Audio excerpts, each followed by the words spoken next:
اسلام آباد راولپنڈی میں ایک بار پھر خوفناک یالہ باری اور طوفانی بارش کا الرٹ۔ این ڈی ایم اے نے آج اور کل شدید موسمی صورتحال کی وارننگ جاری کر دی۔ اٹک، چکوال، جہلم، گجرات، حافظ آباد، نارووال، سرگودا، جھنگ میں بادل برسنے اور اولے پڑنے کی پیشگوئی۔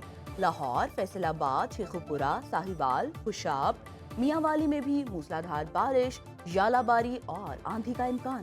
کسانوں کو پیشگی انتظامات اور عوام کو غیر ضروری سفر سے گریز کی ہدایت۔ غیر ملکی ادائیگیوں میں حکومت کو بڑی کامیابی، تاریخ کا سب سے بڑا کرنٹ اکاؤنٹ سرپلس حاصل کر لیا۔ مارچ میں کرنٹ اکاؤنٹ سرپلس 1 ارب 20 کروڑ ڈالر رہا۔ رواں مالی سال کے 9 ماہ میں بھی 1 ارب 90 کروڑ ڈالر کا کرنٹ اکاؤنٹ تاریخ کا سب سے بڑا سرپلس ہے۔ وزیر اعظم شہباز شریف کا معاشی صورتحال پر اظہار اطمینان۔ بیان میں کہا، مثبت معاشی اشاریے حکومتی پالیسیز کی سمت درست ہونے کا مظہر ہیں۔ ریکارڈ ترسیلات زر اور معاشی ٹیم کی انتھک محنت سے کرنٹ اکاؤنٹ سرپلس ممکن ہوا۔ حکومت کا آئندہ مالی سال کا بجٹ عید سے پہلے پیش کرنے کا فیصلہ۔ ذرائع وزارت خزانہ کے مطابق عید الاضحیٰ کے پیش نظر پارلیمنٹ کا بجٹ اجلاس قبل از وقت بلانے کی تجویز زیر غور۔ آئندہ مالی سال کا بجٹ 3 سے 5 جون کے دوران پیش کیے جانے کا امکان۔ بجٹ کی منظوری کا عمل عید کی چھٹیوں کے فوری بعد شروع کر دیا جائے گا۔ آئی ایم ایف کے ساتھ نئے مالی سال کے بجٹ پر مشاورت کی جائے گی۔ آئی ایم ایف کا مشن مئی کے دوسرے ہفتے پاکستان پہنچے گا۔ سالانہ ٹیکس ریونیو، ترقیاتی بجٹ سمیت اہم اہداف کی آئی ایم ایف سے منظوری لی جائے گی۔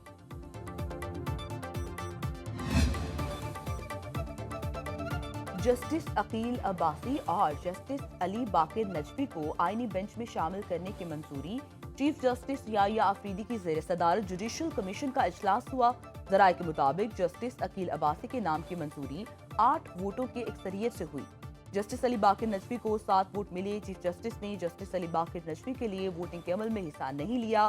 جسٹس منصور علی شاہ اور جسٹس منیب اختر نے آئینی بینچ میں مزید ججز تعیناتی کی مخالفت کی۔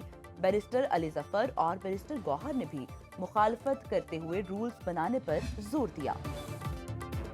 عمر کوٹ کے حلقہ این اے 213 کی قومی اسمبلی کی نشست پیپلز پارٹی کے پاس ہی رہے گی۔ ضمنی الیکشن میں پی پی امیدوار صبا تالپور 1,61,934 ووٹ لے کر کامیاب۔ جی ڈی اے کے حمایت یافتہ لال چند مالہی 81,161 ووٹ لیے۔ جیالوں کا جشن، بلاول بھٹو زرداری کا اظہار تشکر، کہتے ہیں صبا تالپور کی جیت جمہوریت کی فتح ہے۔ کامیابی جیالوں کی محنت کا ثمر اور عوام کے اعتماد کا مظہر ہے۔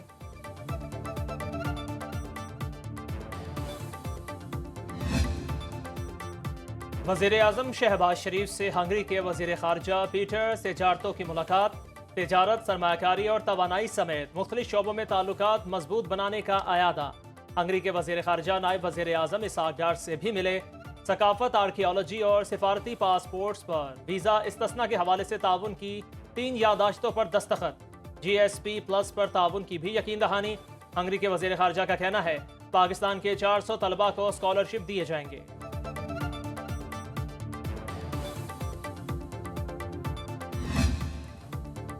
پہلے ڈیفالٹ کی باتیں ہو رہی تھیں، آج ترقی، مہنگائی میں کمی کی بات ہو رہی ہے۔ وزیر اعلیٰ پنجاب مریم نواز کہتی ہیں آج محب وطن قیادت موجود ہے جسے عوام کی مشکلات کا احساس ہے۔ میری ذمہ داری ہے صوبے کے 15 کروڑ عوام کی روزی روٹی کا خیال رکھوں، اسی لیے کوشش ہے روٹی قیمت نہ بڑھے۔ لاہور میں پنجابی کلچر ڈے کی افتتاحی تقریب سے خطاب میں کہا 30 سالوں سے میلوں، جشن، تقاریب کا سلسلہ رکا ہوا تھا جسے ہم نے دوبارہ شروع کیا ہے۔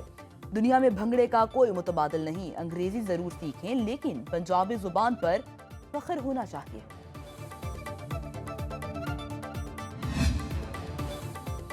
کراچی میں آٹا سستا، 2.5 نمبر آٹا 17 روپے کمی سے 70 روپے کلو ہو گیا۔ فائن آٹے کی قیمت 10 روپے کمی کے بعد 82 روپے ہو گئی۔ چکی کا آٹا فی کلو 10 روپے کمی سے 90 روپے کا ہو گیا۔ کمشنر کراچی نے آٹے کی قیمت میں کمی کا نوٹیفیکیشن جاری کر دیا۔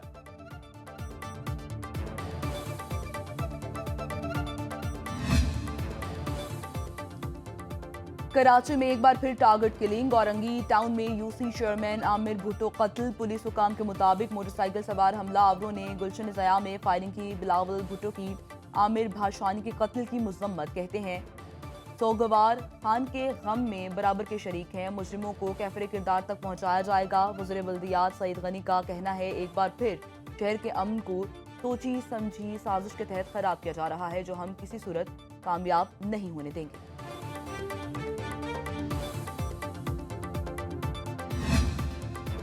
کراچی کے جناح اسپتال میں تیمارداروں نے ڈاکٹرز پر دھاوا بول دیا۔ 10 سے 15 افراد کا آئی سی یو میں ڈاکٹر شیورام پر تشدد، ڈاکٹر شکایات لے کر تھانہ صدر پہنچ گئے۔ مریض کے ورثاء نے الزام لگایا 17 سالہ نثار علی سانس کے عارضے میں مبتلا تھا، بروقت علاج نہ ہونے پر انتقال کر گیا۔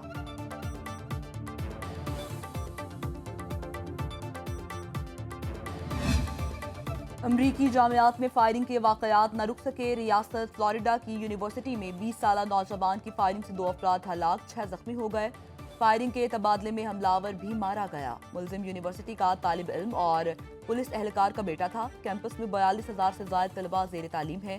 امریکی صدر ڈونلڈ ٹرمپ نے واقعے کو شرمناک قرار دے دیا۔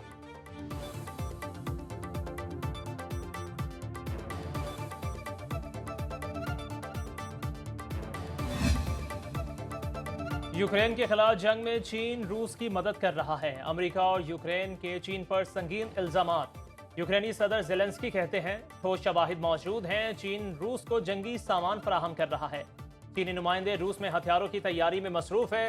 ترجمان امریکی محکمہ خارجہ ٹیمی بروس کہتی ہیں چین حوثی دہشت گردوں کی براہ راست حمایت کر رہا ہے۔ بحیرہ احمر میں تجارتی جہازوں پر حملوں میں چینی سیٹلائٹ فرم حوثیوں کی مدد کر رہی ہے۔ چینی کمپنیاں روس، شمالی کوریا اور ایران سمیت دیگر پراکسیز کو اقتصادی اور تکنیکی مدد فراہم کرتی ہیں۔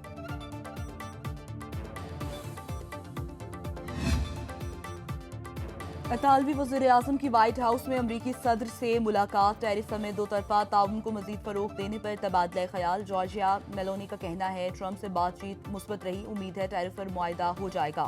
ڈونلڈ ٹرمپ نے کہا مثبت بات چیت چل رہی ہے، تجارتی معاہدوں پر کوئی جلدی نہیں۔ ایرانی جوہری پروگرام پر حملے کی کوئی جلدی نہیں۔ ایران کا ایٹمی طاقت بننے کا خواب کبھی پورا نہیں ہوگا۔ روس یوکرین جنگ کا ذمہ دار زیلنسکی کو نہیں ٹھہراتا۔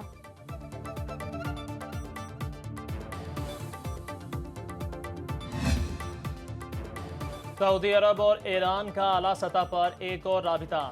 سعودی وزیر دفاع خالد بن سلمان کا دورہ تہران، ایرانی سپریم لیڈر آیت اللہ خامنائی سے ملاقات کی۔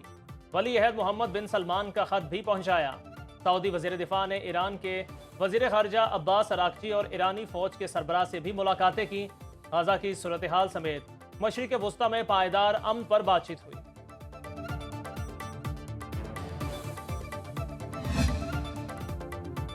اور کوریا سے پاکستان آئے بدھ مت کے پیروکاروں کی خیبر پختونخوا آمد۔ 17 رکنی وفد نے پشاور میوزیم میں گندھارا اور بدھ مت کے آثار دیکھے۔ کورین چیف راہب کا کہنا ہے اسلام مذہبی ہم آہنگی کی مثال ہے۔ کورین وفد لاہور، ٹیکسلا، سوابی، مردان اور سوات کا دورہ بھی کرے گا۔